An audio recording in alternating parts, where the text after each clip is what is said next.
Mr. Rowe. I am the host of Reality Extraction on Revolution Radio at freedomslips.com. I utilize logic, intellect, and magic to methodically autonomize, vivisect, analyze, examine, study, scrutinize, and extract an essence of reality from a fog of illusion and confusion. You can find me on Studio B every Thursday at 1700 hours Pacific Time. That's 8 p.m. Eastern. No topic taboo, no subject too strange. I strive to take a neutral standpoint during the dissection of the topic at hand. That's Reality Extraction with Mr. Rowe on Revolution Radio.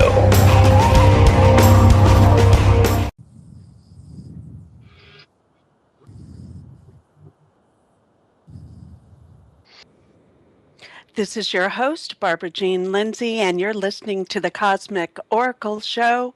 Welcome. It's Tuesday, April 25th, 2017, and we have Patrick English, our producer, in the house today. How you doing, Patrick? Good, thanks, Barbara. How are you? I'm doing okay. I'm hanging in there. Good. So, yeah, and we have today with us, I'll be introducing her in just a few moments. We have Magenta Pixie and the Nine with us today. So I'm very excited to have her on and have her talk about her new book that I just finished reading, Masters of the Matrix: Becoming the Architect of Your Reality and Activating the Original Human Template. And so we will be talking about what is the Matrix and who are the masters, and we'll be talking to Magenta Pixie about the white-winged collective consciousness of nine that she channels and brings forward transmissions at a great change on our planet Earth. So we'll be looking forward to talking with her. And if you just tuned in, how are we doing today financially, Patrick? Okay. Let me click to refresh just to make sure I'm looking at the right figure. I am looking at 2330, and that tells me we need $270 more to make our goal. Okay, so listen, listeners, if dig deep into those pockets and find about little less than $300 so that we can keep Revolution Radio, freedomslips.com on the air. We are the #1 listener radio station in the world that's listener supported 100%. And we're here thanks to your generous support. So if you'd like to keep us on the air, then find that donate button at freedomslips.com and give whatever you can afford. And there's no amount too small. And we really appreciate your continued support. And we really love that you listen to our shows here and keep us on air. And everyone here, including Patrick and myself and all the other hosts and producers, do this out of the goodness of our heart. It's all free and no one gets paid a dime for it. And I just think that's pretty wonderful that we have the freedom then to talk about whatever we want and have no affiliation with anything except for the truth. So thank you in advance for helping us get the truth out and giving your generous donations. And there you have it. So I want to talk a little bit about Magenta Pixie.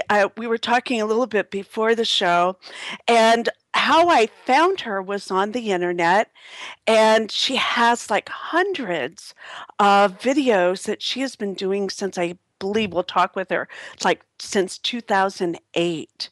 And I was telling her that I wanted to find out everything that I could about fairies and fairy beings and the fairy realms and the fae. And I knew there was something, a part of me in that needed to be remembered and to be expressed. And that's how I found her and her amazing body of work. And you can go and find Magenta Pixie at her website at magentapixie.com, and you will find amazing amounts of videos and YouTube and products and testimonials and interviews. And she is quite the master of the matrix, shall we say. So I would like to tell you a little bit about her because now she is known as a channel of the White Winged Collective. And so how does a person step into that role? It's such an auspicious role of responsibility and clarity and a teaching ability that affects many, many people who tune into her YouTube channel and her videos. And so I thought I would give you a little bit of a background of Magenta as a human as well, right? We're all humans as well as multidimensional as well. But Magenta Pixie was born in Staffordshire in 1965 at her maternal grandparents' home, and her parents lived in Islington, London, where Pixie spent her childhood. And Pixie's parents were in the theater at the time of her birth. Her father was an opera singer and her mother a ballet dancer. And Pixie grew up around the theater and decided that she would follow in their footsteps. She was an early talker. She would sit at the gardens willing the fairies that she could sense and feel to show themselves to her. And I know I've been there, and maybe some of our listeners have been too, that you want to hear a whisper within thoughts of, you know, to reveal yourselves. And so she had very many imaginary friends that she would speak with all the time. And she remembered being able to move things with her mind, but she became frustrated because she no longer knew how to do that. But she knew she could do it in some other place, but that she had once had these abilities but had lost them. And at 10 years old, she won a short story competition, either by reading fairy stories or writing them or telling herself stories by speaking aloud. Pixie's parents separated and she moved to New Forest with her mother. She began studying drama and acting, and she met her husband at the age of 17. She married at 19 and had her first baby at 20. And so after that, some unusual esoteric and supernatural events occurred throughout the 10 years of Pixie's marriage, such as out of body experiences, having visions, hearing voices, seeing people and beings, and knowing things before they happen. And Pixie had no understanding of these experiences, and she was a little bit confused and a little bit afraid. And I know for us that are opening up for the first time, it can be confusing. It can be somewhat frightening. And so this is a natural occurrence. And so Pixie was looking after herself and watching over these situations, but her father was a hypnotherapist and was able to help support her at this point in her life. After 10 years of marriage, she divorced, and she worked with her brother in research to back up his experience, and he's the one that introduced her to understanding certain religions, philosophies, and explained events such as mediumship, clairvoyance, healing, and lucid dreaming. And the two of them embarked on a journey of discovery together. They joined a spiritualist church. They began strict meditations, and Pixie's brother would ask questions, and Pixie would bring the answers through. And much of the teaching came from White Spirit. So I think we'll start at White Spirit, coming into for Pixie as a spirit guide, and they were amazed at the information that was coming through. And so I'd like to introduce you now to Magenta Pixie. Welcome to our show, Magenta, or Pixie. Shall we call you Pixie? Thank you, Barbara. I don't mind. You can call me Magenta or Pixie. I don't mind. Thank you so much for inviting me to talk. Very glad to be here. Oh, we're so glad to have you. So I think what we'll do is start with I guess from what I've read and understand is that White Spirit was your first guide that came in to offer you some information about the universe and timelines and different dimensions. Can we maybe start there, and how old you were and what was that like? Was it scary the first time he got your attention, or how did he get your attention? Okay, yes, that's a good place to start, and I think you did really well going through all that and delivering my story. That's really nice hearing it said so well. Okay, so White Spirit, yes, he was my first guide in a way, but yes and no. I will explain.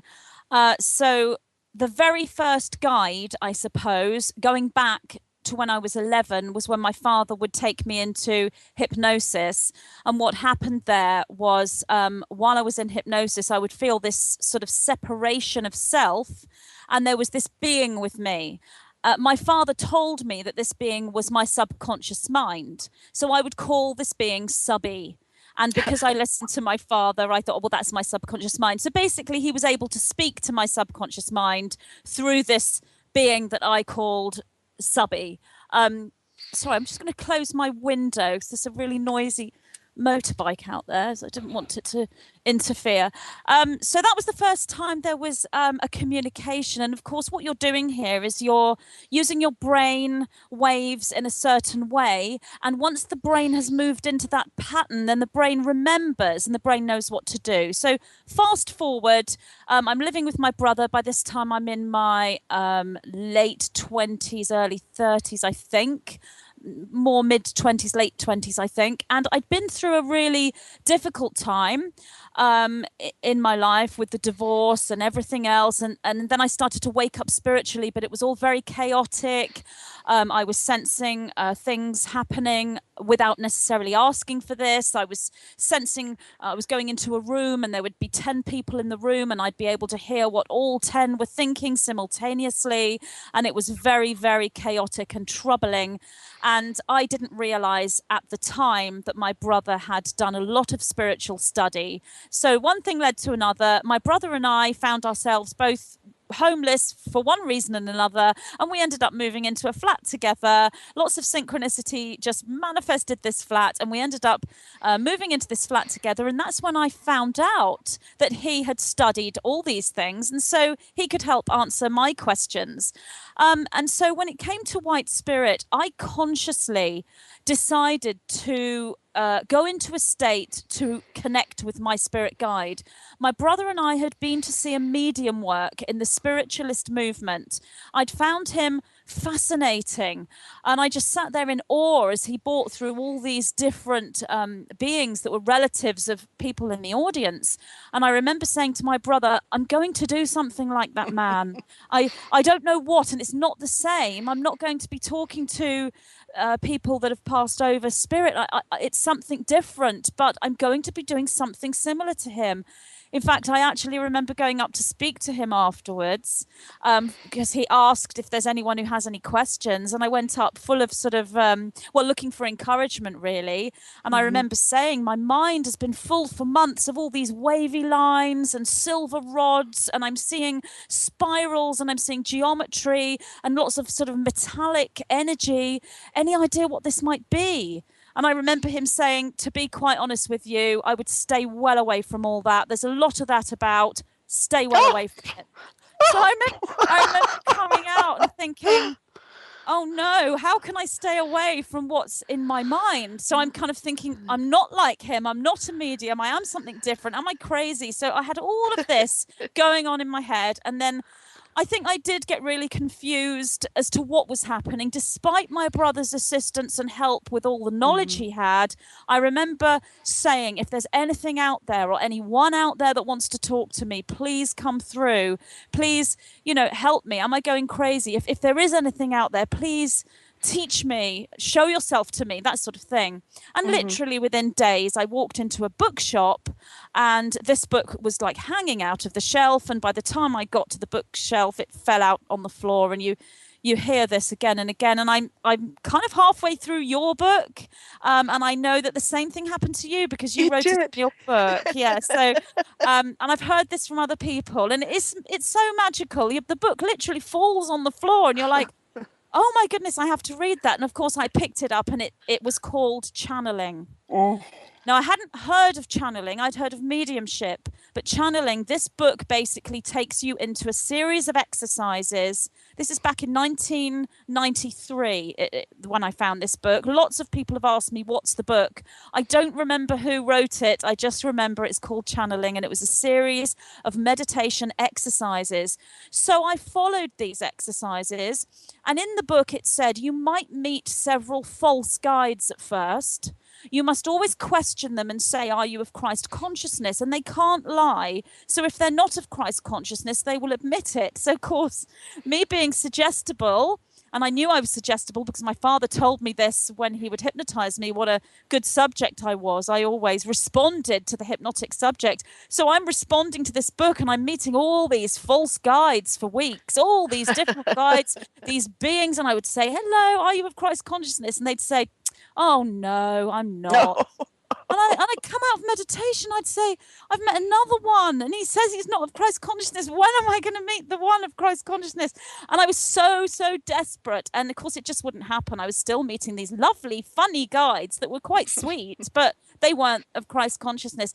And I kind of gave up, and I thought, you know what, maybe I'm not meant to do this. Maybe it's not meant to happen. And then one day in meditation, I remember following one of the guided meditations, going into this temple, sitting down on this cushion, and I have a meditation based on this on my YouTube channel to try to help other people to go through what I went through.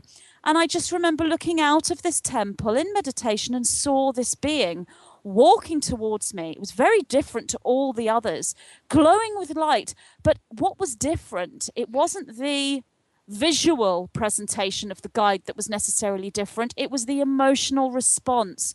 My heart opened, my eyes filled with tears, and I didn't even need to ask the question, are you of Christ consciousness? Because I could just feel it running through my body. I now know what actually happened was that I was working clairvoyantly, and then the brain had switched, and then I'd started to work with the energy system, the body, clairsentience, if you like. So I didn't know that at the time, but I now know that something had clicked with my continued practice. And this is how it works. Continued practice, continued commitment, continued devotion to that path will yield results if you are of an open heart. And if you have no agenda other than, I really want to speak to my spirit guide because I would love to connect with my spirit guide, etc. So this guide came and sat down, and my question was, you are of Christ consciousness, aren't you? And he said, yes, I am. There was a glow about him. So it was like he was this very high dimensional being. And then all he looked to me was like a whitish golden light. And then the light sort of came down a little bit, and I started to see his form. And I saw him as an Indian with a headdress, a big headdress. And I was a bit disappointed. And I said, oh. And he said, what's the problem? I can't remember exactly what he said, but something like that. And I said, it's just that, I don't know. I just seem to think that lots of other people have got Indians. And I'd seen in this channeling book that lady had got an Indian. And I just thought I'd have something different. And he said, well, that's fine. And then he changed form and presented as a Zulu warrior. He told me that both the Indian and the Zulu warrior were different past life versions of me, that I'd existed in an incarnation as these two aspects. And so it was fine if I didn't want to communicate with the Indian aspect, then I'm talking about, and that was a North American Indian aspect, then I could communicate with the Zulu warrior aspect, which was still me, but a completely different entity. I didn't really understand what it meant at the time.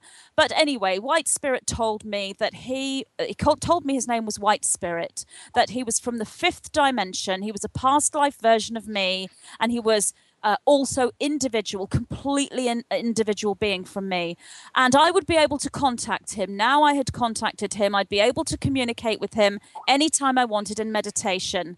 So what I would do is I came out of meditation, told my brother the whole story, and it's finally worked, and I've met my real spirit guide. So my brother would ask questions because he was a real seeker, and he'd read all these different spiritual books and books on physics and everything. So he's asking me about all sorts of different phenomenon to do with physics and spirituality that I didn't know the answer to. So I'd go into meditation, ask the question, get the answer, come out of meditation and tell my brother what the answer was. That would then lead to more questions. And it got to the point after a few, I can't remember if it was days or weeks, it was very fast. It got to the point where my brother was asking me lots of questions, and I said, okay, and I'm trying to remember them. And all of a sudden, while I'm stood up in the living room awake, before I'd settled down and got into meditation, all of a sudden it was like there was this shift. It was like I felt a kind of energetic movement.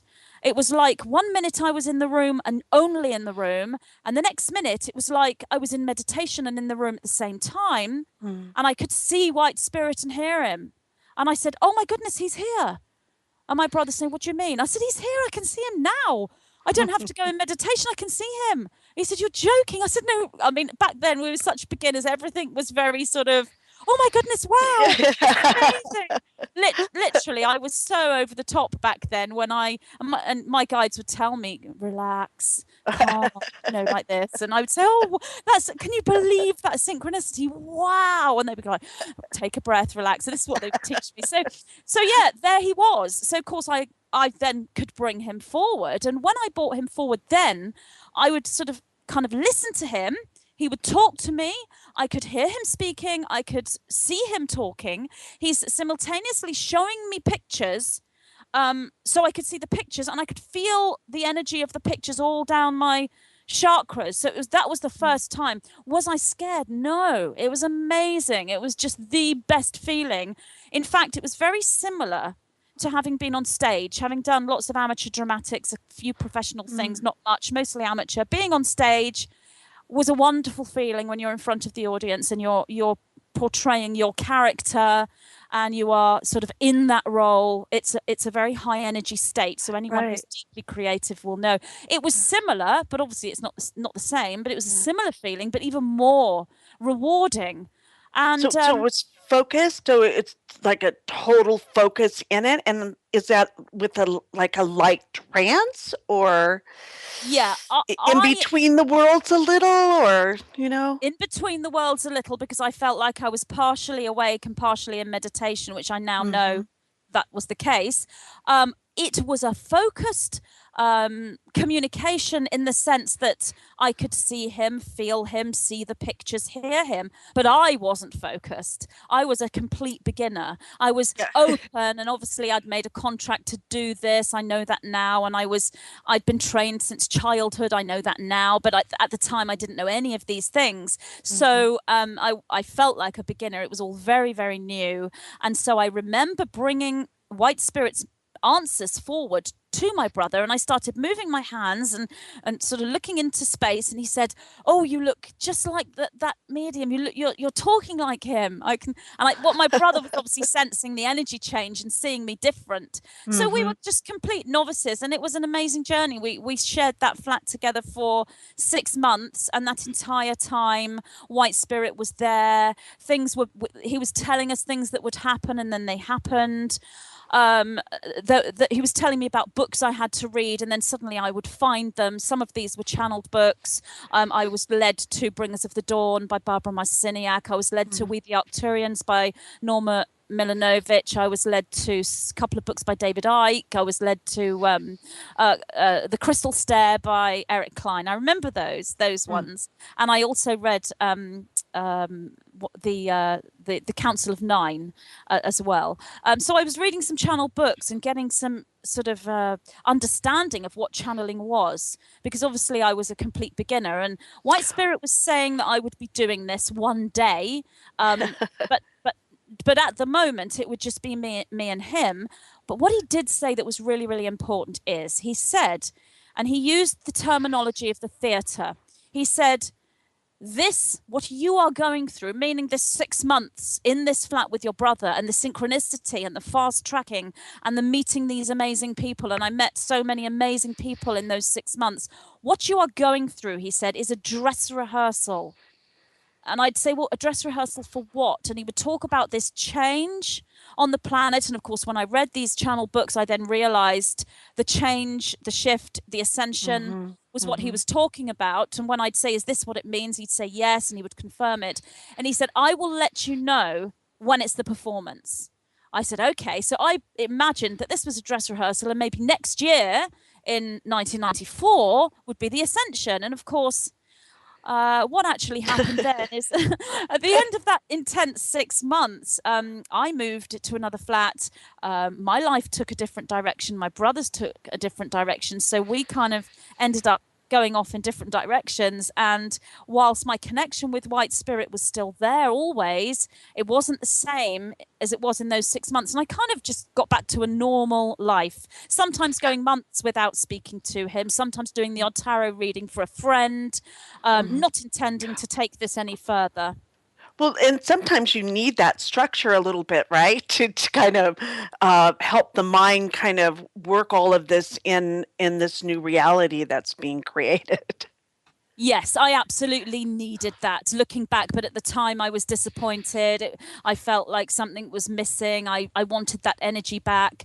And then I think fast forward maybe 2 or 3 years, I got to the point where I didn't believe anymore in this ascension process and this shift, because nothing had happened. It had taken too long. I was told in 1993, I thought maybe it was a crazy, wonderful moment. Even though I could still speak to White Spirit, I could always channel. I was still meeting people that were wanting channeling sessions or that were interested in channeling. But I kind of forgot about the ascension. I thought that side of it is kind of going too far. Occasionally I would go down to Glastonbury, and when I was there, that would come back. And then I would think, no, that ascension, it is real. It is happening. I would feel it. And then I'd come away again, and, challenges would happen in my life. And when you'd go back to that third dimensional human self, then I would kind of not believe everything. And it would only be when I'd open up again in that spiritual moment that connection was always there. So Right. That was my journey with White Spirit. Yeah, so the third dimensional can be dense, and it can be slow, and it can be like forever nothing's happening. And then with your relationship with White Spirit, then again it would be fast. It would be a download, and then you Yes. would, yeah. And so Yeah. it's walking in balance of all of that too, right? Exactly. And back then, the energies were not conducive on this planet for that close merge that we have now. And B, I didn't know how to assimilate. But he did take me through training. Like, for example, I'd get ready to go out for the evening, and I wouldn't have any communication with him at all. And I'd just go out and have an ordinary evening, and that would be that. But then there would be another time I'd get ready to go out for the evening. And just as I was going out the door, he would be there, and he would say, "You're working tonight." I'd be like, "Oh, okay. What's going on? You're going to meet someone. It'll be a man. He'll want to know this. You'll talk." And then exactly. And I'd be looking around, and then I'd think, "Oh dear, that's my imagination. It wasn't really him." And then all of a sudden, I'd meet that man, and then we'd be in like a cafe, and then he'd say, "That woman over there." And what he would do, White Spirit, sort of, it was like that. You've probably read in the introduction in Masters of the Matrix, there was a room there, and he would guard the door, and sometimes there'd be loads and loads of spirit entities clamoring to get in, and it was like a sort of this avalanche, and they'd all be saying, "I want to speak to her, I want to speak to her," and he would say, "She's in training," and they would go, "Oh, okay," and they'd leave. And I didn't understand what that meant. Sometimes, though, he'd let one through, or one would somehow push their way through. Some of them were really, really sort of, intense, and they wanted to get in there, and sometimes they'd just appear. And I do remember one time there was a lady in this cafe, and there was a relative with me, and she wanted to speak to this lady. And I remember getting up and leaving my dinner and going over and telling her.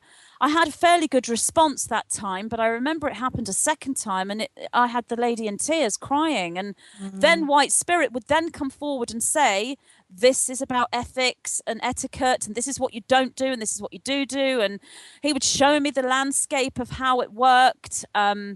He would also take me through readings. So I'd be sat in the pub, like in America, I guess you call it a bar, sat in the bar. And then there'd be someone there. He'd go, right, tell me about that person. And I'd say, oh, gosh, all right. And I'd look and I'd tell him. And we'd do the reading together. And then he would explain to me that this is not what you do. You do not go out to a bar and start reading people. That's within the etiquette and the boundaries. But there is a certain space called the training ground that is given to the apprentice of this work. And there will be contracts made with these people. So the etiquette, if you like, is lifted somewhat, and you are able to read without. And he would teach me how far. So sometimes I'd look at something with someone and it would be very, very personal. So I'd see a big cross, or a door would be closed, or he would just say no. And I would know I can't look there because I don't have the training ground permission for that bit, but I can see these bits because I've made a contract with this person. So I went through years of this training in all kind of areas. So yeah. And so what you've become, from what it's a medium for other mediums. Can you talk about that? When I saw that medium work in the spiritualist movement, that's what I said to my brother. I'm going to be a medium for other mediums. I didn't understand what that meant. And it was speaking to White Spirit. What he was showing me, he showed me a vision that the people that would come to me would all be spiritually aware. They'd all be channeling in their own way, and that I would be teaching them. It's not like I would be bringing forward spirit entities for relatives that wanted to speak to their spirit relatives. I would be working in a different way, obviously within the higher dimensional space with angelic frequency, but I didn't know that. But what he showed me was me sat in front of this. Well, in my vision, it looked like a record player. It was the only thing because I had a record player in 1993. I'm sat there with headphones on, but I'm talking to loads of people, and I was shown thousands of people, and most of these people were in America. So I had headphones on with a microphone in front of this device, talking to loads of people, mostly in America. I was shown this vision again and again. I even saw myself in America physically, talking to lots of people. That hasn't actually happened yet because I've never been in this life. But I didn't understand that vision. I didn't know what it meant. And I remember thinking, is this just wishful thinking that I'm going to be speaking to lots of people? Have I got some kind of weird ego? I would push it away. But of course it was the computer, and it's actually happened. And I got that vision. He gave me that vision in 1993. But he didn't just give me future visions. He gave me past visions too. And I would say, what's the best thing I've ever done in all my incarnations? And he would show me a vision. I'd say, what's the worst thing I've ever done? I really wish I hadn't asked that. But then, and I would be trained in the dark energies as well. I was sent into quite dark places. And afterwards I'd ask why. Because people will come to me one day and they will be stuck in these places, and you need to know how to experience them so you can help them to move from there. And so I knew that I was being trained for something, but I never really knew how it would happen. And even though I'd been shown that I was speaking to lots of people, I still didn't really believe it, because my intention was, this is private. Because whenever I tried to tell anyone what I did, they either looked at me like I was crazy, they didn't want to be friends with me anymore, they'd get into an argument with me, they'd question me and push me. And it got to the point where I just thought, I'm never going to tell anyone unless I meet the people that I really, really trust, my really close friends. My brother knew, a few family members, but I also had other family members and very close friends that I had never told them anything that I did, because it just wasn't getting me a very good response at all. Yeah. So and being very vulnerable, you're very vulnerable in that state of being too. Absolutely, yes. And I remember seeing David Icke on that Terry Wogan show with his shell suit, sitting there saying, I'm love and I'm the son of God and everything. And everyone laughing at him. And I remember thinking, no one understands him. And then I remember thinking, he's going through publicly what I'm going through privately. I now know it's not me. It was the Starseeds. The Starseeds, as in the millions and millions of them. They've all been through this public sort of humiliation because we tried to come up when the energies were not conducive for us. Our mission was to spread the word. So we're trying to sort of open up and tell everyone, I know this and I know that. And we're getting pushed down. We were supposed to be. It was only sort of now that we're meant to come up together. Right. And from a very grounded position too, not out there looking in, but from in looking out. Exactly. So so I worked with White Spirit for many years, and then I had this upgrade situation where he told me he was leaving. He was being replaced by new guides. I was really, really upset, really, really hurt to let him go. It was very traumatic. But then he explained to me that he's not really going. It's still him. It's the next dimensional level. And how this actually happened was I would ask him questions, and this is in the introduction in Masters of the Matrix as well. I would ask him questions, and it would get to the point where he'd say, well, I don't know the answer. Hold on a minute. And he'd disappear. He'd go up this ladder and like disappear out of this room that I would clairvoyantly see, and it would be like a rainbow, like this rainbow stairway, and there'd be this rainbow shimmer of color, and he'd be gone. And sometimes he'd be gone for ages. I remember my brother saying, what's going on? I said, nothing, he's gone. He goes, what do you mean he's gone? I said, he's gone up a ladder and he's disappeared through a hole. He goes, well, where is he? I said, I don't know. And then I said, oh, he's coming back down. And he'd come back down and he'd tell me the answer. But by that time, I wasn't really interested in what the answer was. I wanted to know, why didn't he know the answer? Where did he go? So eventually we got to that question, and he'd say, well, I have guides too. We each have aspects of ourselves throughout the dimensions. So, you know, I'm in the third dimension. White Spirit's the fifth dimensional version of me. And then there's a sixth dimensional version and a seventh dimensional version. And we're in a communication. And really, I know now that this is just a metaphoric presentation for the DNA field and what we call the matrix. But I didn't know any of that back then. And so eventually he told me that he would upgrade, that I was ready. It was to do with me and my expansion. I was now ready to communicate with the sixth dimensional aspect of me. At this time, I remember doing a kind of a reading for a friend, a very spiritually aware friend who was kind of teaching me certain things as well. And he said to me, ask your guides this question. And I said, what do you mean, my guides? I don't have guides. There's only one of them. He said, oh, no, they're always a collective.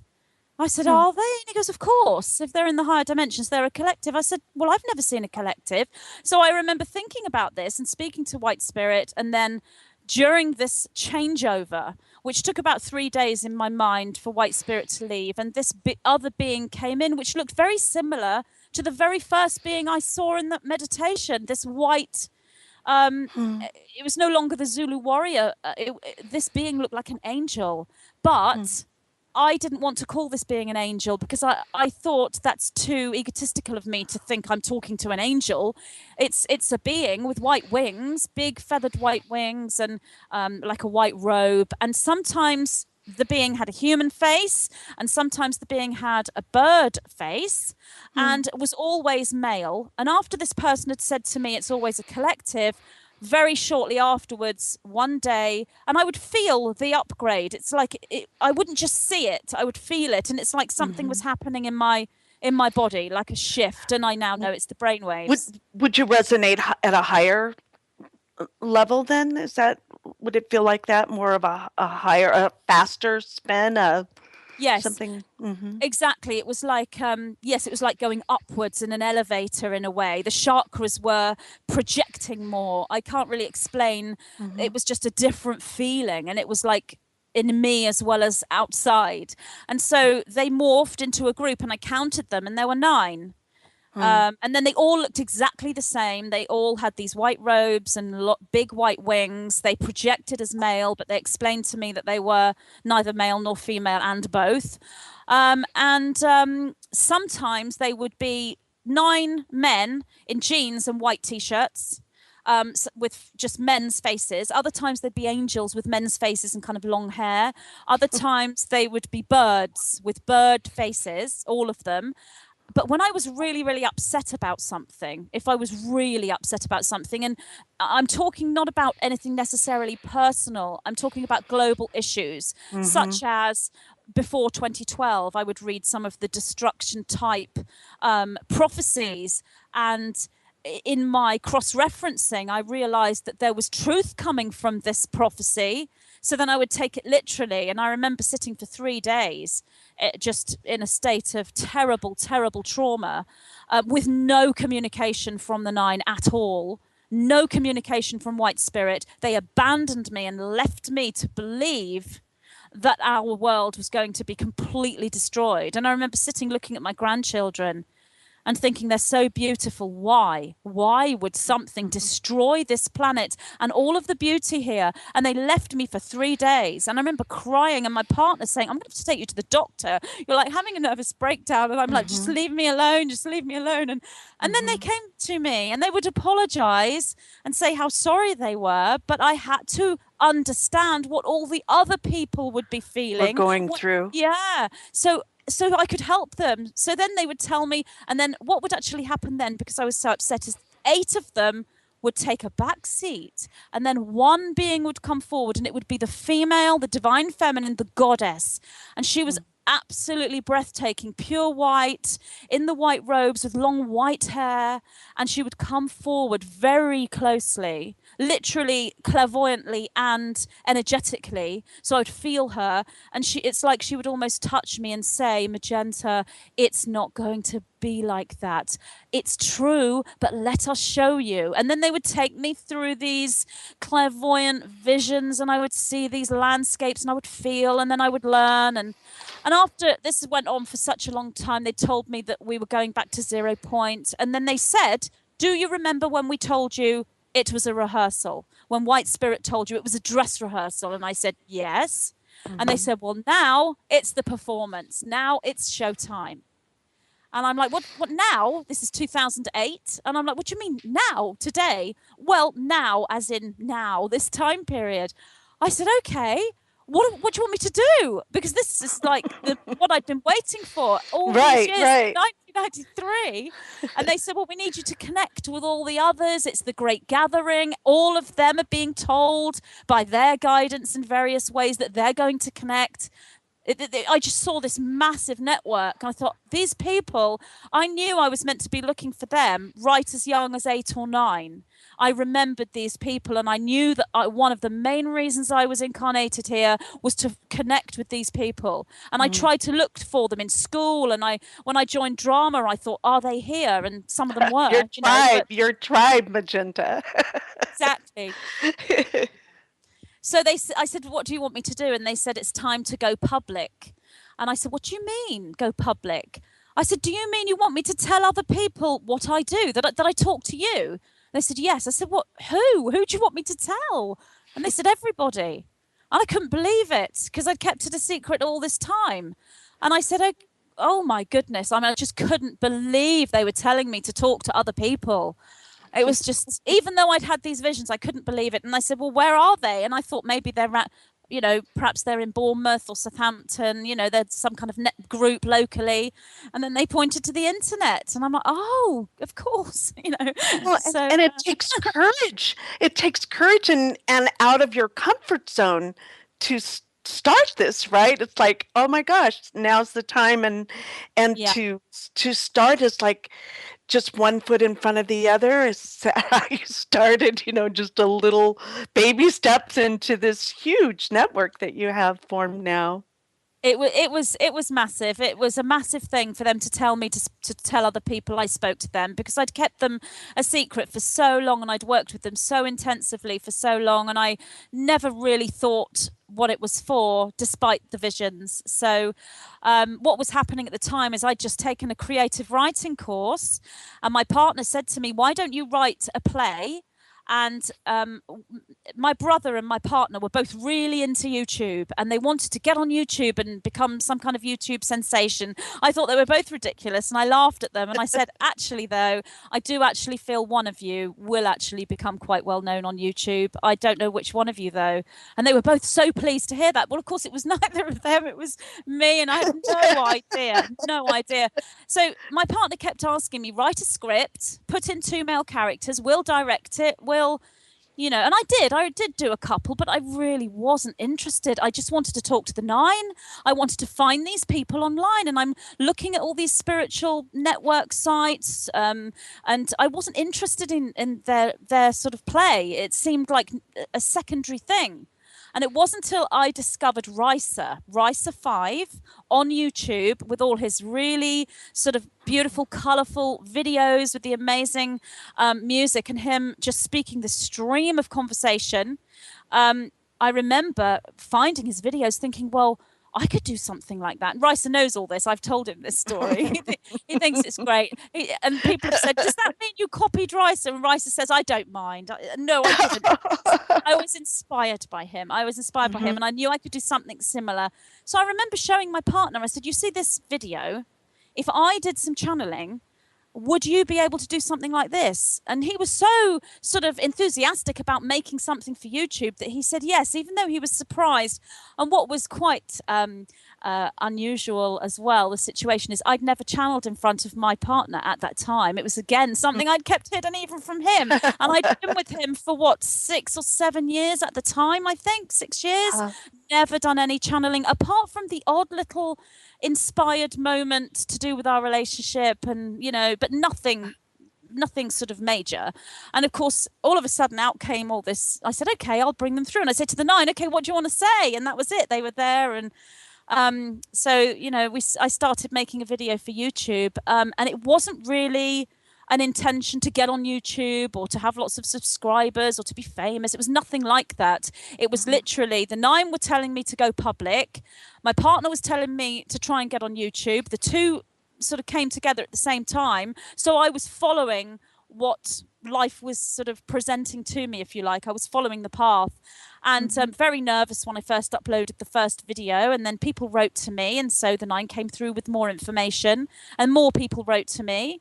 And I thought, people are interested. And as long as people are interested, as long as I'm helping one person, that's all it takes. As long as you're helping one person, then this is something that I have to do. That's how I thought of it. So that's how it started. I started uploading the videos in 2008. And your service to others. This is how you are of service to others, is by this work. Exactly. I didn't know that then, but obviously my next big lesson was, I think, around my 10th, 11th video. I had might have been before that. I had my first negative comment, and I was really upset. I could not believe that someone would say something horrible to me when I was doing this from the goodness of my heart. I'd followed this journey my entire life, and someone said something mean, and I'm just like, I couldn't believe it. And it upset me the whole night. And again, the 9 left me. They wouldn't come to me. They didn't talk to me. They left me to wallow in this sort of upset feeling. And then they came to me after a few hours and explained. They explained to me that this would happen, that there will be those that will not agree. There will be more negative comments, much worse than that one. And I don't have to do this, and I can stop right now. It's my free will. I do not have to follow this contract. There are other timelines. But if I have that will and that desire and that surrender to my mission, and I want to do this, then I must find a way to deal with the negative comments. And I said, I do want to do it, and I will find a way. And once they explained that to me, and they also said to me, we assure you that no matter how many negative comments there are, there will always be an equal and slightly more positive. And that's exactly how it's always been, always. And so have you developed a little thicker skin now, and you can roll with that now compared to the beginning when it was just so hurtful and so it unfair and unjust, and all these probably are a rampage of emotions, right? And now you're much more neutral to this. Exactly. And it's not really so much as a thick skin having to toughen up. It's really the understanding of the people that are leaving negative comments and where they are, and they need forgiveness and understanding and compassion as well. It's learning to love all of the people, whether they're negative or positive. It's learning to love the people that hate you and that would, throw stones at you. And it's all the whole Jesus thing. Jesus Christ taught us this, that if you look at Jesus Christ as an actual man that lived, and that the Bible is his story, or if you look at it as a metaphor, it doesn't make any difference. That's the journey. Father, forgive them, for they know not what they do. He died for our sins and all that. It's surrender to that service to others energy, and it's about the sort of giving to that, and understanding that there will be those that don't understand, and you don't really look at them in a sort of a sort of egotistical way. You don't look like, oh, I know lots and you know nothing, that's why you're being horrible to me, because you're not as evolved as I am, I'm in a higher dimension and you're down there. It's not like that at all. It's surrender to everyone, everyone and the being polarities, equal. the polarities of that as well, and how to be neutral to all of that, all of it. Yes. And once you hit that, then you're in a good place, right, to take the next steps. Exactly. And then, of course, there's more learning. There's always another lesson. Yeah. But of course, you get to a point where you're ready to teach. Even though you have so much to learn, you get to a point where you're ready to teach. I've had many people say to me, and I've been doing private sessions since 2010. I'm not doing any at the moment now. I stopped this year. I've just done a couple, but up until this year, I was having regular private sessions with people, and the amount of people that would say to me, Magenta, I'm not ready to teach. I'm not ready to heal. I'm not ready to teach because I haven't learnt enough, and I'm not ready to heal because I'm still healing myself. And the 9 would say, but I'm still learning as Magenta, and I'm still healing myself as well. So I'm out there as a teacher, and I'm out there as a healer, but I'm still not healed, and I still haven't learned everything, because you get to a point where you become a master in one area or several areas, and those areas you're a master in, you can then teach, even though you're learning the next things. And what the 9 have also said to me is, I'm learning what they are teaching equally to the people that listen to my videos and come to me for sessions and listen to my teachings. Sure. It's not my teaching. It's like I'm the student of the 9, and I'm learning as much as the people who listen. In fact, there's been times when I've uploaded videos to YouTube that I've channeled that I haven't understood, and my subscribers have written to me asking about that particular piece of channeling, or giving them their wonderful knowledge and wisdom. And I've written back and said I didn't understand that bit, and my subscribers have taught me what my own channeling means. I love it. I love it. And so it's a self-exploration, a huge self-exploration along the way. And in a spiral, I like what you had written about a spiral way instead of ascend to a point, but that it's a spiral of ascension. Yes, exactly. A spiral process. Yeah. Yes, it is. It's a spiral. And if you want to look at it as an upgrade, if you for example, you could take your birthday as an example. So if, say, your birthday is March 5th, that's my birthday. On March 5th, you're in one place, and then you go round in a circle, and you do this astrologically because all the planets come back to where they were when you were born. It's a solar return. So you go round in a circle and come back to your birthday. And if you are unaware, and if you are not progressing and not expanding, then you literally come back to the same point energetically in a circle. That's your solar return, and that's your birthday. But the minute you move into expansion, growth, learning, spirituality, opening the chakras, upgrading the energy, what you do is you go round in a circle and you come back to the point, and it's a little bit above. So then your next birthday goes a little bit above. So if you look at your birthdays, it's a ladder. You can literally walk up a ladder, but the actual energy is a spiral. I love that. I somehow listened to you saying something like that in one of your videos, that we're at the center and it's a circle around instead of an ascension up. Like we're trying to get somewhere. And I never could quite grasp that. But being a center and in the circle and moving around, it just seems so much more natural, a natural, organic process as well, and highly intellectual and Yeah. physical and spiritual, mental, all of the above. Yes, well, it is both. You are walking up a straight line and you are going Mhm. around in a circle and you are going around in a spiral. But the point is, it's infinite. That's why there's no Mhm. destination. If you want to see it as a ladder that you're climbing, there's no top to that ladder.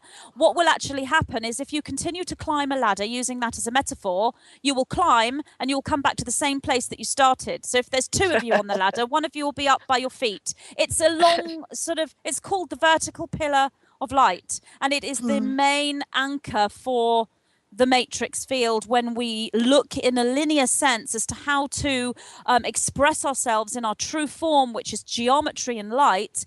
If we learn in a linear sense how to express that form, then the first linear understanding will be the pillar of light, and that's what that is. And then of course we then learn about the other geometries, and as we learn about the geometries, we are looking clairvoyantly at our DNA. We're understanding what our DNA is. We're feeling our DNA, and Oh, we that's got all a part break. of this.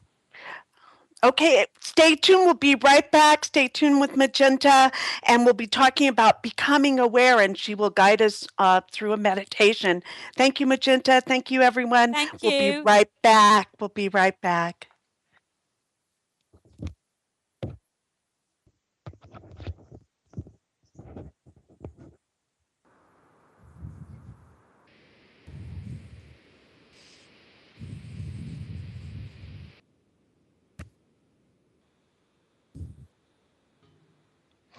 This is your host, Barbara Jean Lindsey, and welcome back to the Cosmic Oracle Show.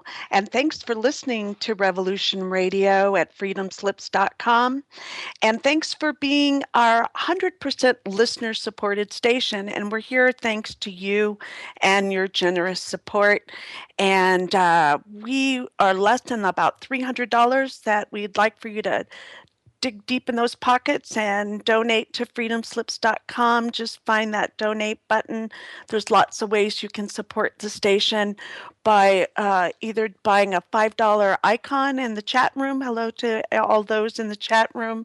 And also you can do a monthly archive for, I think it's $4.95 a month on a monthly PayPal support system. And that way you have access to all of the shows at any time. And so it's very convenient for you. And so if you'd like to give a generous donation, we'd really appreciate it to help keep us on the air. And there's no amount that's too small or too large. And we really appreciate your continued support at keeping us on the air here at freedomslips.com. And today we're back with Magenta Pixie.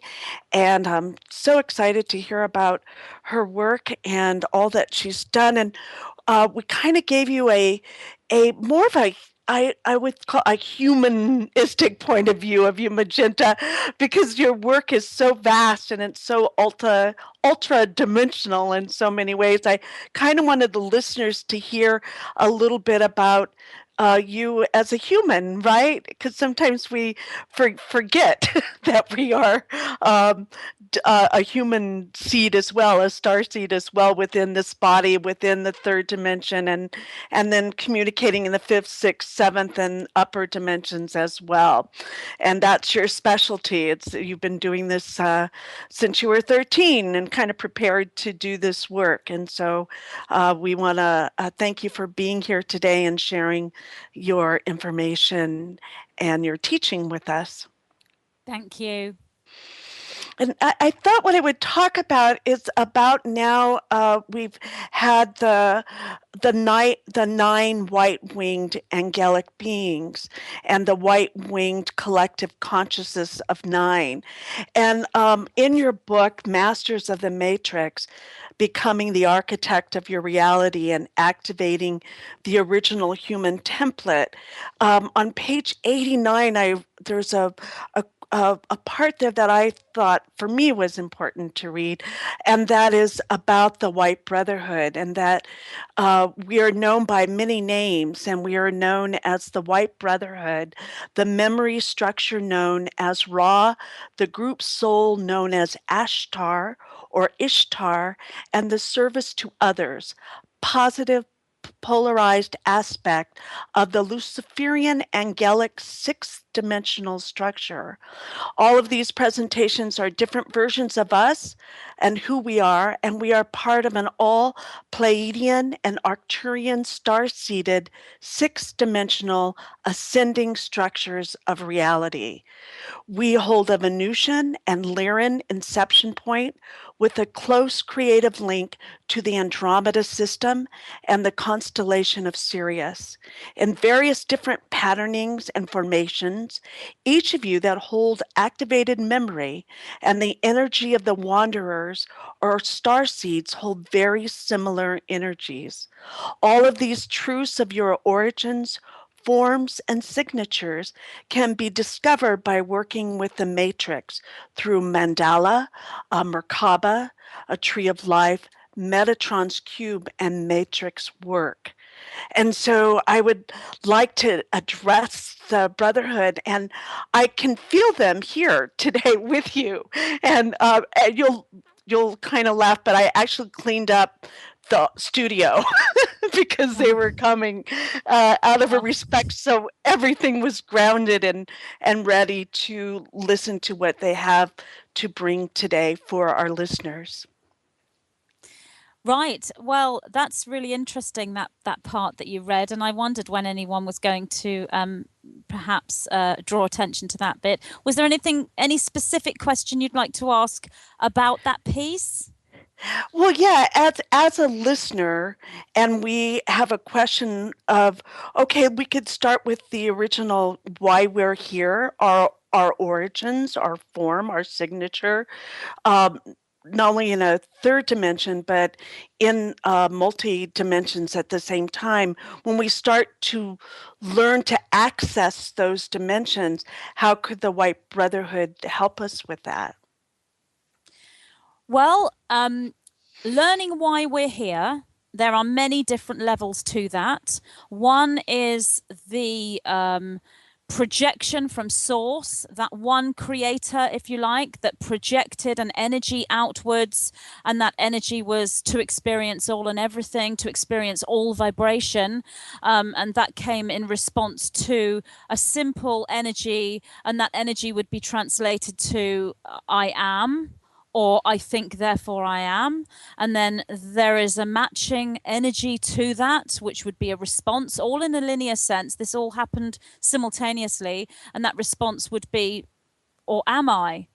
I think, therefore I am, or am I? As in, am I? Meaning that the ultimate consciousness wanted to learn who it was or what it was, and if it's conscious and if it exists. And so this energy of desire or wanting to learn what it is, explore itself, that's why we're here on the sort of highest level. But there are other reasons as to why we're here, and many of us have different missions, if you like. So the Starseeds, there's a whole story with the Starseeds. The reason why they are here is they are continuing to answer that never-ending question, as in, is consciousness conscious? And they are doing that by individualizing as a souls. They will have many lifetimes, and they will learn many different experiences and accumulate different energies as they individualize. The reason why they individualize is because on a linear level, you take source as all innocence, doesn't know who it is and wants to explore itself. And then on the end of that, the other side of that, source is all knowing, because source is everything. Source is incarnated as everything and everyone, and has individualized as all these billions and billions of infinite structures, and now knows all and everything. And the two are simultaneous and happened at the same time. So there's that's occurring. But looking in a more linear sense, the Starseeds are here because a call was put out. Now, on one level, you could see that as the dimension that's below the dimension above, and there is no above and below, but that's the way we perceive it in a linear sense, would always call for the dimension above it. So if there's anything occurring, say within the third dimension, there's any dissonance, disharmony, there has to be a certain call that's put out, as in that call would translate to help us. So if you're looking at this planet, if you like, rather than a dimension, look at this as a planet. There gets to a point where individuals will ask, help us, this isn't right. How do we put this right? Please help us, that sort of thing. It's not necessarily a call for help, but it is. It's a certain frequency, and it reverberates through the dimensions, through the universe, through the multiverse, into all the other planetary systems.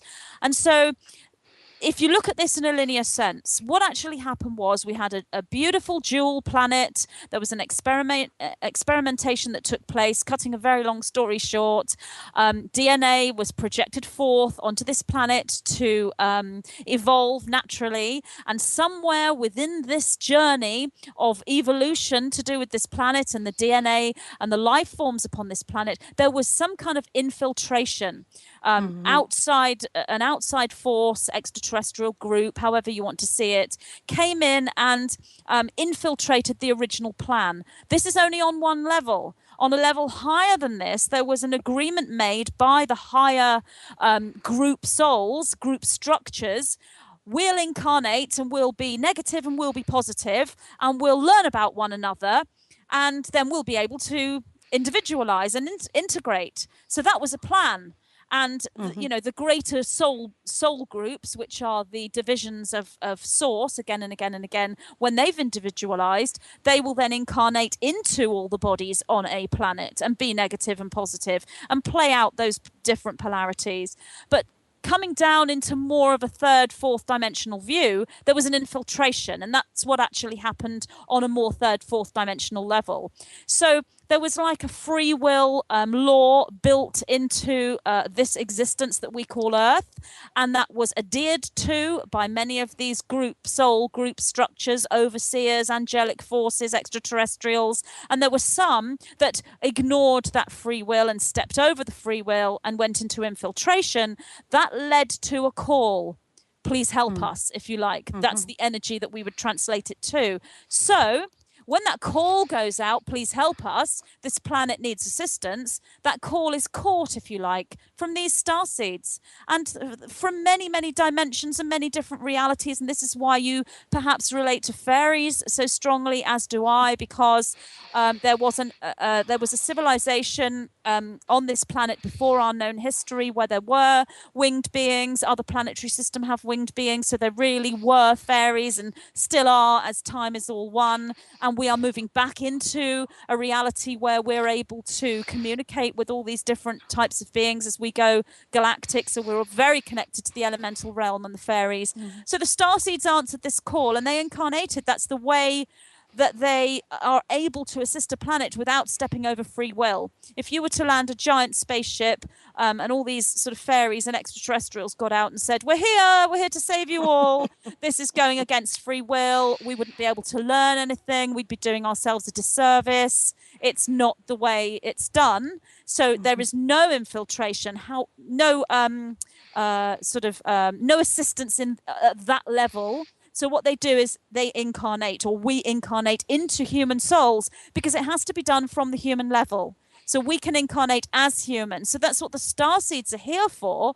And within that starseed vibration, there are many different missions. Some are here as channels, as messengers. Others are here to present the truth through art, through music, through many, many healers. There are indigo beings that are very much speakers and that are out there talking. That's me. But there are also crystal beings who are healers, very silent, very, very in the zone, drawing down very high dimensional energy. There are so many different workers within this field, and what they're doing are raising the vibration of humanity and the planet all the time. So that's one of the main reasons we're here. Now, what the Nine are trying to do here, or what they have done here with the transmission for the Masters of the Matrix, is to present another metaphor for reality. One of the well-known metaphors throughout the spiritual community is the law of attraction, or the law of magnetic attraction. It's not a metaphor, it's the truth for a law of physics that exists within this universe. And so but if we look at the law of attraction in many of the spiritual teachings, they come across as fifth dimensional presentations, as in one being thinks about something that they would like, or they might send out some postal service and get back a response. Working with the law of attraction, all very, very needed and wonderful teachings. The 9 are presenting more of a sixth dimensional law of attraction metaphor, because there are a lot of people who are moving away from the fifth dimensional, more spiritual teaching, and they are very scientific, especially the males, very many scientific men. So they will look at this law of attraction and think, oh, it's very fluffy and all very female, and what's really going on here? I want to know about the science. And so the 9 are presenting a metaphor in more of a geometric presentation, which is the sixth dimensional field. Still may be dismissed by many scientific thinkers. However, it still reaches those who are very, very interested. Some people only need to know. They don't need to analyze. They don't need to know the geometry or the numbers or the names. They just know it, and they're the crystal beings. But others, they do want to know. They're very analytical, and they're constantly researching and looking. And so this was presented for all those people, really. And what the 9 is saying within the Masters of the Matrix transmission is that our true essence is outside of this form, this physical form. Our true essence is geometry within a sixth dimensional presentation. It's more than that. It's light and sound and energy, but it presents as geometry. And our true essence is like a series of codes, if you like.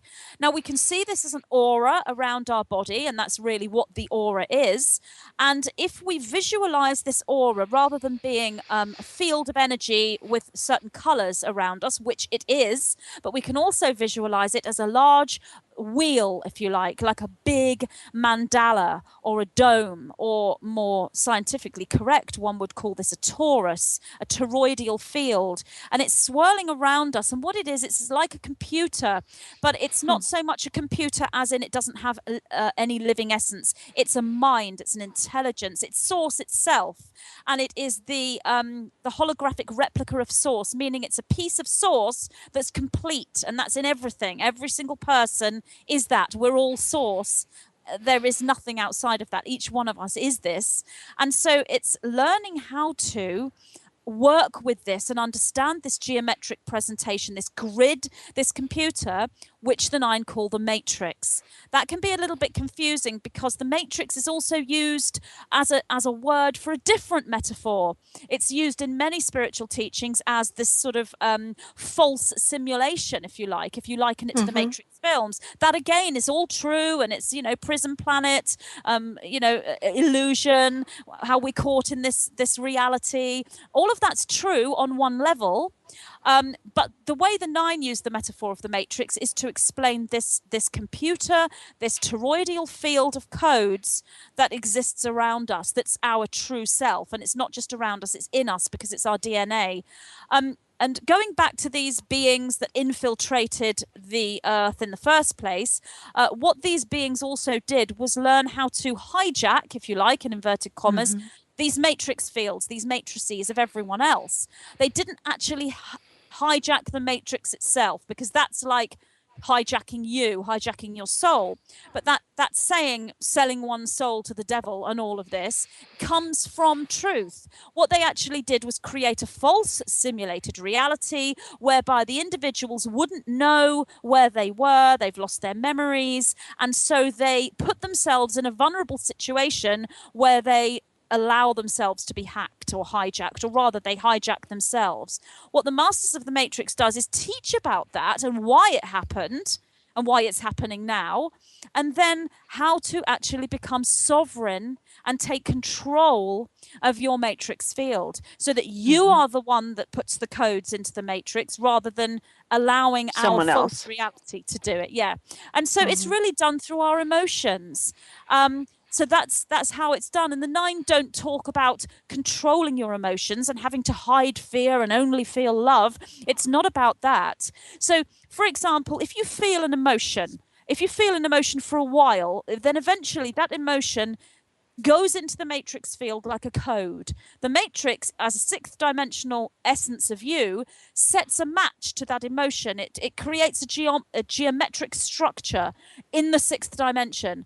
That geometric structure then falls through the dimensions, again, metaphor, comes down through the 5th, 4th, into the 3rd, and sets as a matching pattern. So it's the law of attraction explained within this geometric sense. So if you feel an emotion, say, of fear, and you're constantly in fear, you're putting that code into the matrix field. The matrix field is setting a code, coming through the dimensions and creating experiences in your reality for you to be fearful of. It's creating a vibrational match to your emotion.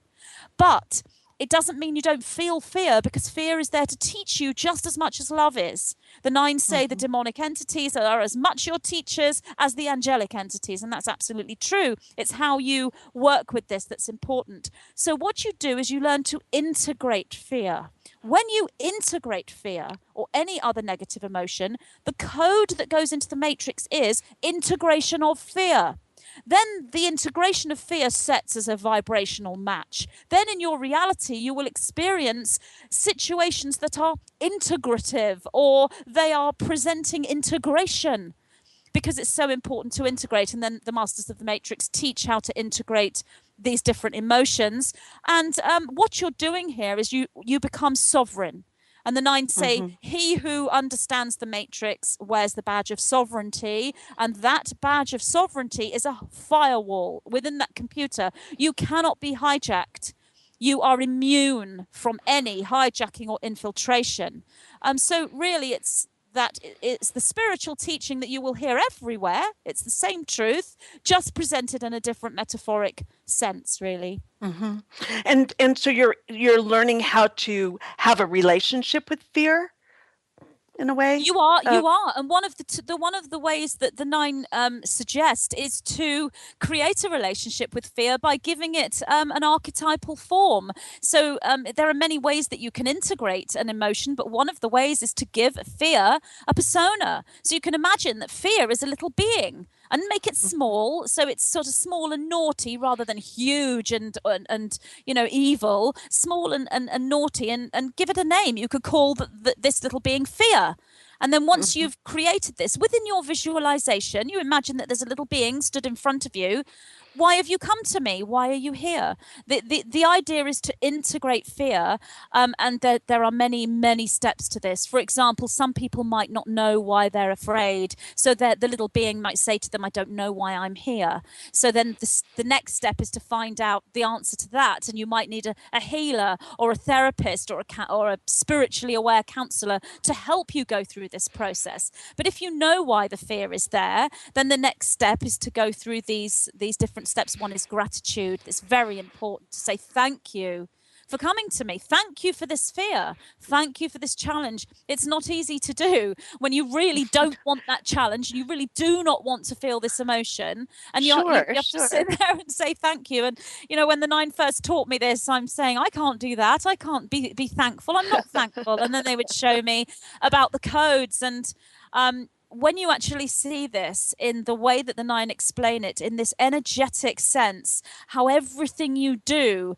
shapes your entire reality in this mathematical geometric way, it really does make sense to you, and it becomes so real, and then you understand, and then you can work with this. And there's no deadline for it, and there's no sort of telling off, as in, oh, you haven't done it in time and you haven't integrated that properly and aren't you naughty. It's basically the minute you surrender to this work, no matter how you do it, whether it's through the Masters of the Matrix teaching or any other spiritual teacher that you resonate with, it doesn't matter how you do it. The minute you step into that surrender and that learning and that teaching, then you start to set codes within the Matrix field that are related to the desire to learn, the desire to serve, the open-hearted desire, and ultimately you connect back to that starseed answering the call. I'm here to assist the planet. And ultimately freedom. Ultimately freedom, absolutely. Liberty, that is the step that links with sovereignty. When you are sovereign, you are free. So this is also linking to that other metaphor of this matrix, this prison planet illusion that you're caught within. When you become sovereign and you stand within liberty, there is no illusion anymore. There is no illusory matrix. You've freed yourself from that. And it's all to do with your consciousness. You can't be knocked off as easily either. It's like, oh, that's just that. That's just this. And then you become not only free, but then a force to be reckoned with as well. Exactly. And your life starts to reflect those thoughts, because everything's consciousness, everything you think and believe, everything within your paradigm and the way you work, life will show you reflections of that all the time. And so you exist in another reality, perhaps to your own neighbor. You're existing in a completely different timeline to the person who lives next door to you, because your timeline and your reality is created by your consciousness. But of course, there's a global situation going on as well. So you're part of a global network and you're part of an individual network as well. Mm-hmm. And can you talk about this global consciousness, the change that's happening? And it's a huge change, and not only for our planet Earth, but also as individual humans and then as collective human. And I know you talk about this in your book, and really recommend people reading Masters of the Matrix by you, Magenta Pixie. Just all this wisdom and not only wisdom, but you actually have exercises and incantations and meditations also for people to be able to use as tools to work towards this sovereignty and freedom here as a human on the earth plane. Yes, the 9 brought through many different suggestions as to how this can be done. And there are many different ways that you can work with this. But on a global level, it's a huge shift, as you say, massive awakening. So many people are aware. And what this is really about is about memory. When you activate the DNA, if you will, you are remembering. You are remembering. You're bringing back those codes, those strands of DNA, that structure. And the 9 talk about this. We're actually moving from a double helix carbon-based structure into a triple helix and beyond crystalline-based structure. But what that means is we're regaining our memories. So if you like, our memories were taken from us by that infiltration at the beginning of civilization on this planet.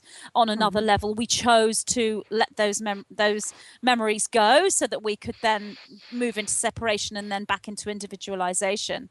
So what you're doing here is you are remembering, and many individuals are remembering, and they're all linking to similar triggers, trigger codes. There are certain triggers within this reality. So if you take one starseed, this starseed's coming into incarnation, and let's look at an overseer council is speaking to this starseed being and saying, right, you're going into Earth, you're going to forget everything, but there will be triggers around the year 2012-ish, when everyone is triggering together with this grand ascension plan. There will be triggers everywhere, and so don't worry, you won't forget everything. You'll start to remember, let's hope, but you are subject to the fabric of reality and the law of karma when you incarnate as a human. Yes, I understand. Off I go on my mission. That's the metaphor. And the triggers are everywhere. And some of the sort of trigger words, if you like, or the trigger energies that go with that words are Atlantis. That's a huge one. It's like you mentioned Atlantis, like your ears prick up. Oh, crumbs, that's something to do with me. Fairies. That's something to do with me. I'm supposed to listen to extraterrestrials, Syrian Council, the Andromeda beings, the Arcturians, the Pleiadians. Like, hang on a minute, I'm involved in this somehow. Or it will be something. Or it'll be something. You have that aha moment, right? You have that aha moment. Oh my God, that's not outside of me. That is me. Exactly. I mean, you may have had a recurring dream from childhood of perhaps, let's just say, a winged unicorn, and you've been dreaming of it and you haven't told anyone because it's really personal to you. And all of a sudden, you hear on a radio show or on a YouTube video or in a book about a winged unicorn, and you think, oh my goodness, I'm supposed to listen to this. The nine call this the meaningful subjective experience. And what this is it's the synchronicity, your higher self, if you like, your higher counsel, your matrix field, and the coordinates within that is creating the reality for you so that you are triggered into remembering. And then you're like, oh, there's something I'm supposed to remember. What is it? Oh, yes, I'm a starseed. I'm here for a reason. I'm here for a mission. I'm here to wake up the planet. I'm here to sort of assist this planet to move into freedom on a global level. And that's what this is really about. We are a taking team. The planet back. Taking the planet back. Let's do it.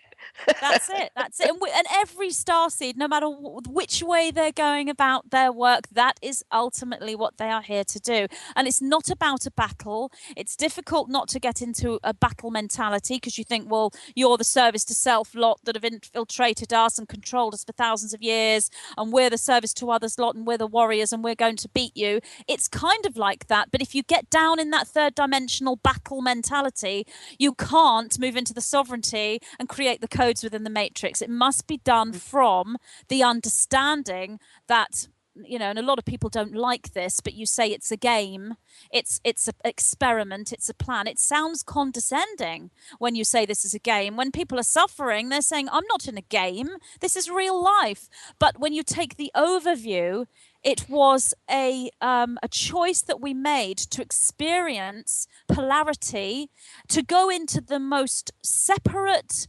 polarized energy that we possibly could. That's what Source wanted. Source put out the plea to experience all and everything. That includes every corner of the frequency spectrum, from the very darkest, most separate corner to the most light, unified corner. And that's what we're doing. And this is playing out on a global situation. It's playing out on the political world stage, especially in America. It's very intense in this central point of America. It's playing out within our own realities. And I read some of your book. I've read the first part of your book, and I've seen that in your book this has happened to you when you had a polarity playing out within you.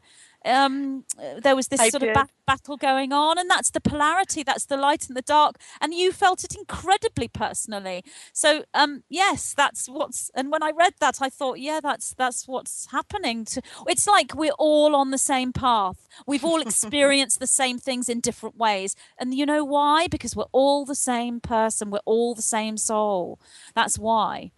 And can you connect a little bit with the love part of this? I know we've been talking about the collective consciousness and the science of it, but I'm such a heart person that it's, for me, it's all about the heart still. And maybe that's just the paradigm that I bring to the table or something like that. But can you talk a little bit about the heart and opening the heart and that the love part?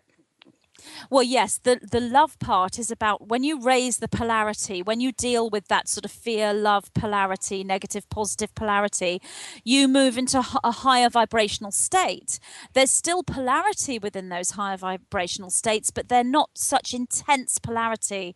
The intense polarity is on the third dimension, negative, positive. When we go into fourth, fifth, dimensional fields and above that, then the polarity is different. And in the Masters of the Matrix, the nine talk about love light and light love being two polarities to one another. So they're opposing mirrors. So you still have a frequency of polarity, but it is love and light. And what they said within this transmission was, when we use the phrase love and light, this is used many times within your spiritual communities, and it's become quite a sort of throwaway term, like, oh, love and light, and people outside of that sort of light work and new age community might sort of make fun and think, oh, they're all love and light. But what's so sort of more important about this is love and light aren't just throwaway throwaway words to either be nice to someone or to, sort of ridicule someone.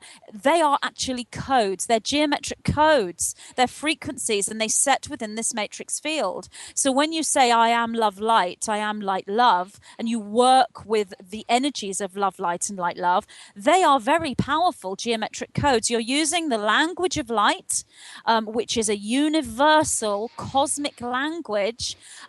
Another way to explain this is to say that the right hemisphere of the brain communicates with the left hemisphere of the brain through symbolism and picture, or we could say that the subconscious mind communicates with the conscious mind through symbolism and picture. That's the language of light. That's how we're communicating with ourselves.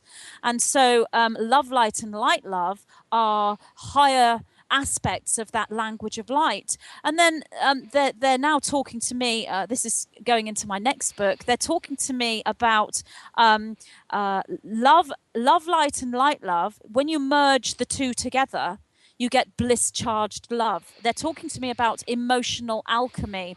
I haven't quite understood what they're telling me here, but it's about taking one emotion and another emotion and merging them together to create a new motion, because a master of the matrix is also an alchemist. The master of the matrix is the same archetype as the alchemist. It's the same thing. You're just using alchemy, using the metaphor of computers and digits and binary code and that sort of thing, rather than turning lead into gold, which is a different metaphor. It's all exactly the same thing. You are still alchemizing the DNA, which is the change from the carbon-based to the crystalline-based structure. So love is incredibly powerful. And when you take love light and light love and alchemize that into bliss charged love, when you raise the heart and open the heart into this bliss, the reason why they say bliss is because bliss is a emotion that links with this golden frequency. And in mathematics, you might know this as the golden mean frequency, the Fibonacci sequence,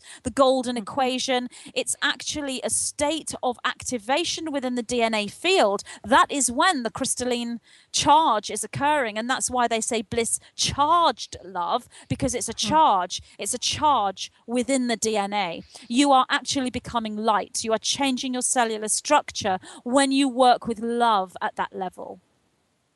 I love it. And then with that is the language of light. That's right. Bliss charged love, love light and light love are sort of higher codes to the language of light. Unicorn is, they call it, the nine call this an alphabetical numeral. Where on earth does that come from? Well, it's because it's a letter and a number simultaneously, even though it's presented as a picture. So how they try and explain a way to utilize love, light and light love is through this language of light metaphor. So love, light and light love in the book have these presentations. So the female is the Holy Grail, however you perceive it. It doesn't matter if you see Holy Grail as a golden chalice or whether you see the Holy Grail as an energy frequency or a rainbow, however you see the Holy Grail, because the language of light isn't one particular image or picture. It's the emotion you feel when you see that picture. So your Holy Grail and my Holy Grail might be different, but we're getting the same frequency and the same activation. So there is a visualization within the book that teaches you to use the pink rose as the masculine and the Holy Grail as the feminine, and they go through a visualization. And what you're doing there is you are using the fifth dimensional field, which is the picture, the symbol, presentation, because there's form there. In the sixth dimension, it's number and geometry. So you would use the frequency of love, light and light love. You could use music if you wanted to, or you could create a mathematical sum that meant love, light and light love to you. It's geometry. You could work with the Merkaba or, the other geometric structures. Within the fifth dimensional field, we're looking at the pink rose and the Holy Grail. And that's where you see the Ascended Masters, the unicorn, Pegasus, the winged horse, the fairies. This is a fifth dimensional landscape because it's picture, and it's simply synonymous with a change in brainwaves. And what we're doing is we're actually using more of our brain. Scientists say you only use 10% of your brain and they can only understand 5 or 10% of the DNA. The rest of the DNA, they don't know what it is. They call it junk DNA. And they say the same about the brain. The rest of the brain, they don't understand how we're supposed to use the rest of our brain. We only use 10% of our brain. Well, the nine say that junk DNA and that other 90% of your brain, it is being used. It's just that it doesn't occur in a linear sense. It's like you don't sort of use 10% of your brain, and then when you get a bit more intelligent, you're using 20%. And then as you get older and more intelligent, you're on 25%. It doesn't work like that. You go from 10%, and then you have an inspirational moment, and you're on 80% for 5 minutes, and back down to 10, and then 50, and back down to 10. And then you might shoot right up to 100 for a second and come back down when you have an epiphany or when you have an out-of-body experience or whatever it may be. Obviously, I can't sort of tell you exactly which percentage of the brain, but what I'm saying is it works in a non-linear sense, and so does the junk DNA. The junk DNA is the activated part of the DNA, and what that is the memories of source. The memories of all that is, everything that's ever happened, everything that's happening now, and everything that will happen or could happen in any timeline. That's what the junk DNA is. It's a library. It's the Akashic records. It's the memories of all and everything. And if you were source in the beginning, if you look at it in a linear sense, then somewhere inside you are the memories of being source in the beginning, because it's you. And so when you look at that in a non-linear sense and you take the 0 point field, which the nine talk about in the book, you are source. And there are no memories anymore because you simply are source. So you go from this memory into knowing. And we're moving in and out of all these different aspects of this matrix that's the true, real us in a geometric presentation. And from there, then, do we go use free will and destiny? Would that be the next kind of a working with that from the knowingness state? Well, yes, absolutely. The nine say that free will and destiny walk hand in hand. So what that means is you have a path set before you. And the nine go into that, talking about the pre-incarnate contracts, the past life contracts and all that. It's set into this blueprint of reality that you create before you were born, if you like, in a linear sense. So it's destiny.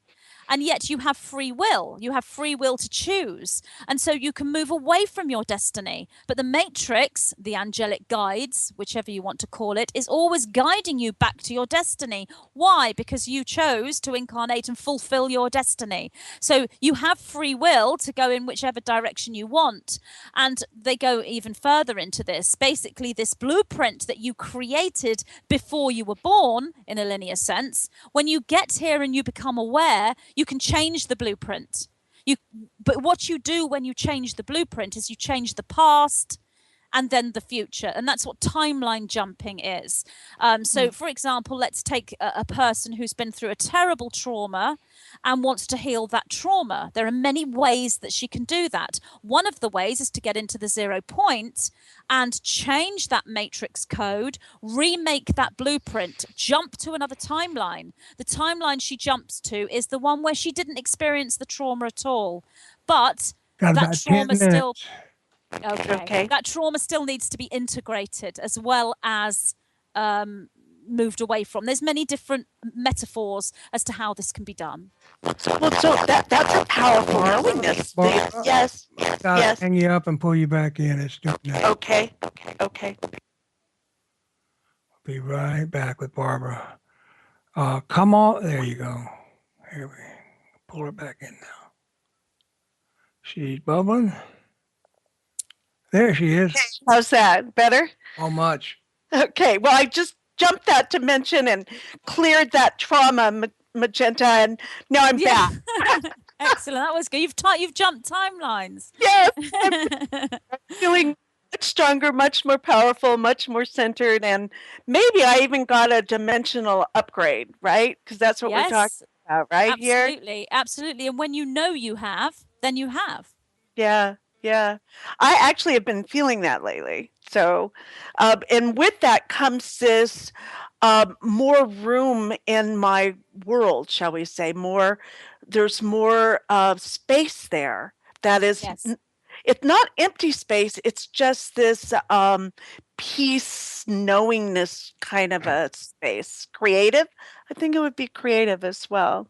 Absolutely. And that's your expansion. You are expanding that space. So you're moving in the same geometric form as the universe. So yes, you will have more space, and it opens up more and more. Oh, it's just really beautiful. So could we speak real briefly? We only have about 5 minutes about the following your North Star. I found that to be real intriguing in reading your book, The Masters of the Matrix. Could you talk briefly about the North Star? Yes, the North Star is the metaphor the nine use for your alignment. So this is your inner knowing. This is you resonating with an event or a person or a place or a situation. You know, when something doesn't feel right, then it's not. When something feels absolutely right on all levels and you literally feel it. And that is also the same thing as the vertical pillar of light. When you are standing with the vertical pillar of light as an actual central point going right down through your body, which encompasses the chakras, this is your North Star. And they use the metaphor North Star because that's the star you would follow on a compass. So when a compass whizzes around and you're lost at sea, you find your North Star and you can find your way back to land, if you like. So that's the metaphor of the alignment and what you resonate with. Mm-hmm. And you can find that through meditation, right? Is that a Absolutely. key? Meditation is a key. It's a massive key. Yes, it's a very, very good key. Not everyone likes meditation. There are other ways, but meditation is a very, very good one. It's one of my stables. If everything else is going crazy or chaotic or whatever, the meditation is I just get in my center and it all kind of straightens out, like the North Star that you're talking about. Absolutely, and as I said, it's one of the best ways to find that, and I would recommend that. But there are people who don't resonate with meditation, so therefore their North Star may not be meditation at that point. It could be music. It could be that they write to bring their sort of alignment through. It could be walking in the forest. It could be anything. In each individual, if they're following their alignment, basically it's the bliss. It's the bliss to charged love. It's the charge of the DNA. That's your North Star. And it's like a yes feeling. That's what I used to call it when I first opened up to all this. It's like a yes feeling. There's a really good way of learning your North Star as well, and that's to use your name. If your birth name is Susan and you say, my name is Susan, you are speaking truth. Therefore, that alignment will resonate with the words you are saying. And then if you say, my name is Jane, and that's not the truth, it will feel a little bit off. So that's a good way to find your North Star, to find your alignment. My birth name is Susan. Yes, that feels right. And then you can say anything. I'm from this planet. I need to eat this food. I need to take this job. I need to have a relationship with this person. You can try everything just by voicing it out loud and paying attention to the resonance within the entire chakra field within that pillar of light. And so that would be making it real, right? That would be making it real. Yes. Being authentic is another way of saying it. Yeah. Your authentic self. And you know it is because it feels good. It feels blissful. It feels right. It feels joyful. It feels good. And it will make you feel excited. It will be what you desire. And it energizes you. So and it energizes you, yes, and it heals you, yes, all of those things, yes. And so you just know that's the knowing, yeah. The inner rainbow. And we can tap into that anytime. Anytime. And that goes for everyone. And if you aren't able to do it, then go find a healer that will help you to do it. There are so many people out there waiting to assist. Well, we want to thank you for coming on the show today, Magenta. And where can they buy your book, Masters of the Matrix? It's available on Amazon. It's downloadable as a Kindle, instant download onto the Kindle, or you can order it via Amazon as a paperback. Great. And then they can also reach you at Magenta Pixie, MAGENTAPIXIE.com. Yes. And within that, there's just so many videos and contacts and links, and it's just it's pretty amazing when you look at all your work for all these years. So Yeah, you are quite a master of the matrix, and thank you for yeah. bringing your information here and sharing it with our listeners today. And can you tell us a little bit about your so you're writing your second book now, and maybe an event that's coming up? Are you speaking somewhere, or and how can Yes. we get you to the United States? We need to do that. Have you Oh, I here? know. I saw that. That hasn't manifested yet. If you go onto my website, magentapixie.com, and click on the events page, that's all the events I'm doing. I'm speaking in London in 5D for Michelle Walling at the end of May. I am writing my second book. I've no idea when it will be ready. Lots coming through, and I think I'm probably about 3/4 of the way through, and then obviously there's a big editing process that will take place. So it's kind of a follow-on to Masters of the Matrix, really, going deeper into that matrix. But this is more about being the architect of the matrix rather than the master, which is a different angle. So that may or may not be the title, Architects of the Matrix. I'm not sure. I don't have a title for this one yet. Masters of the Matrix came through before I wrote a single word. This time I haven't really got a full title, but yeah, about 3/4 of the way through. So I am hoping it will be out by the summer. Wow, that's So amazing. I hope. And how do you find that you like writing? Is it something that you found that you just love? Yes, I started when I was very little. As you said in the introduction, I won my first story competition when I was 10 or 9 or 10. And I've written my whole life, really. But I wanted to write a book when I was in my sort of late teens, early 20s, and I tried to write a book, but I was appalling. I just couldn't do it. I didn't know how to structure a book, and yet I'd always seen one, but I presumed it would be fiction or something, and of course it's something completely different. But I love it because it brings the 9 through. That's how I like to bring them through, and the writing is a focus to them. There's more of a focus there when I bring them through writing, because you're using the left and the right brain simultaneously. So it's a narrow band focus when you write, and it's automatic writing really that occurs, inspired writing, if you like. And it's kind of in a trance state as well, a little semi-trance state maybe, or? That's what happens. Yes, I do go into an altered state of consciousness. It is like a light trance, and somebody can talk to me while I'm scribbling away, and sometimes I have to stop and, what did you say? So yes, various degrees, and it's the same sort of thing as light hypnosis or meditation. It's the same as meditation, just while you're awake. It's the brainwave state that is able to get into a place while you are awake, as in you don't have to go into a deep trance. You don't have to go into meditation or hypnosis in order to access that divine wisdom. Right. But that's something that you are a master at, because you've practiced it for so long that you can just kind of turn it on and turn it off. Have you found that you can either go there and then just come out, or go there and just come out? And it's pretty amazing when you think that, oh my gosh, I actually have a degree of mastery at this. And I've earned it. and a complete novice and a beginner at the same time. It's always that. It's always that. But yes, I've practiced a long time and been taught in many different ways how to access this. But as I said, still a beginner. When I look forward and I look at the beings from other planetary systems and what they can do with their minds and their brains, it's just unbelievable. Yeah, that's true. Well, because sometimes on the third dimension, it is a dense dimension. Yeah. It is, but it's not as dense as it was when we came into this reality.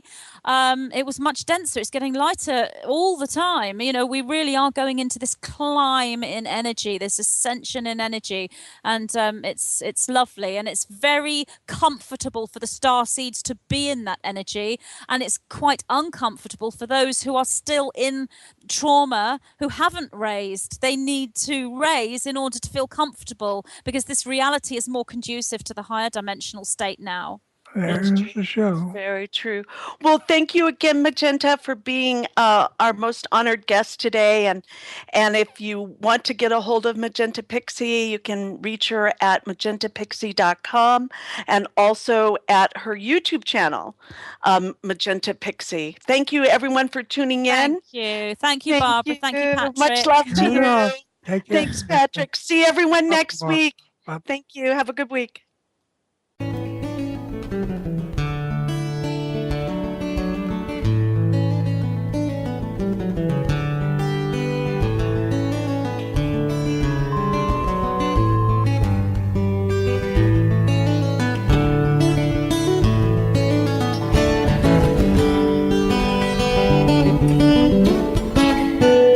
Listen to Revolution Radio at freedomslips.com, and we'll be right back after this message.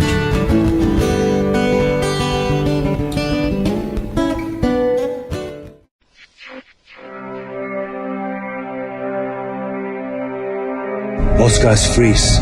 That's your cerebral cortex looking for an answer it doesn't have. See? Even your brain knows you're screwed. The body's filling with adrenaline right now, whether you know it or not. Your heart's beating fast. It's getting a little harder to breathe. The neurobiological system is telling it to run, but your knees are too weak to move. Fear is not real. The only place that fear can exist is in our thoughts of the future. It is a product of our imagination, causing us to fear things that do not at present and may not ever exist. That is near insanity. Do not misunderstand me. Danger is very real, but fear is a choice.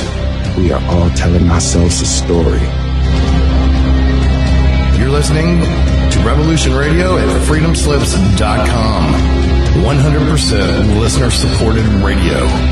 Reporting to danger. Unafraid. Right here, where information never sleeps. Revolution Radio.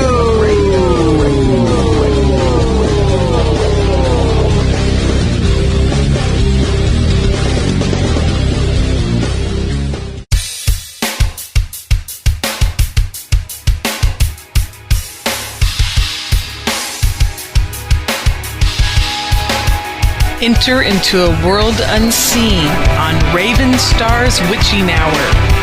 You will encounter eclectic topics from the realm of spirit brought into our matrix of truth. With your host, the Solaris Blue Raven. Solaris will bring you an array of unique guests covering topics from ghostly spirits to amazing anomalies, covert technology, UFOs, and shadowy global events. And that's right here at Revolution Radio, freedomslips.com, Saturdays, midnight till 2 a.m. Eastern Time. Revolution Radio, where information never sleeps. Let the magic rise.